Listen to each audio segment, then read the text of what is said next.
அனைவருக்கும் வணக்கம். Don't celebrate war, peace spread பண்ணுங்க அப்படின்னு செலிபிரிட்டிஸ் முதல் கொண்டு நிறைய பேர் பேசுனீங்க. நீங்க யாரும் வார செலிப்ரேட் பண்ணல. உங்களுக்கெல்லாம் 1947ல அந்த இந்தியா பாகிஸ்தான் பிரிவின் போது நடந்த விஷயங்கள் எல்லாம் தெரியுமா, வரலாறு தெரியுமான்னு தெரியல. ஏன்னா இந்தியா பாகிஸ்தான் பிரிச்சப்போ பாகிஸ்தான் தன்னை இஸ்லாம் நாடா அறிவிச்சாங்க. ஆனா இந்தியா அப்பவும் செக்குலர் நாடு அப்படிதான் இருந்தோம்.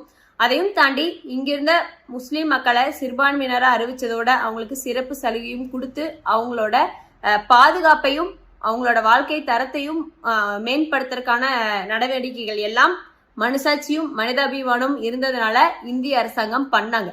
ஆனா பாகிஸ்தான் தன்னை முஸ்லீம் நாடா அறிவிச்சதை தாண்டி அங்க 18% ஹிந்து மக்கள் இருந்தாங்க. அது 2 கம்மியாச்சு. அப்படி அங்க என்னதான் நடந்துச்சுன்னு யோசிச்சு பார்க்கணும். கண்ணீரும் பயமும் ரத்தமுமா ஹிந்து மக்கள் அங்க இருந்தாங்க. அந்த துயரத்தை இன்னி வரைக்கும் யாரும் பெருசா பேசல.